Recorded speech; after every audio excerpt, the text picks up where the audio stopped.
YS Jagan దీక్షను భగ్నం చేయడం అంటే ప్రజాస్వామ్యంపై దాడి చేయడమే అన్నారు వైఎస్ఆర్సీపీ నేత తమ్మినేని సీతారాం.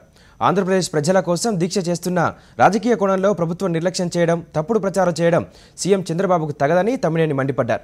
నాయకుడు ఎలా ఉండాలో జగన్ను చూసి చంద్రబాబు నేర్చుకోవాలని చంద్రబాబుకు హితవు పలికారు. ప్రత్యేక హోదా వచ్చే వరకు వైఎస్ఆర్సీపీ పోరాటం కొనసాగిస్తుందన్నారు. జగన్మోహన్ రెడ్డి గారి నిరవధిక నిరాహార దీక్ష 7వ రోజు నాడు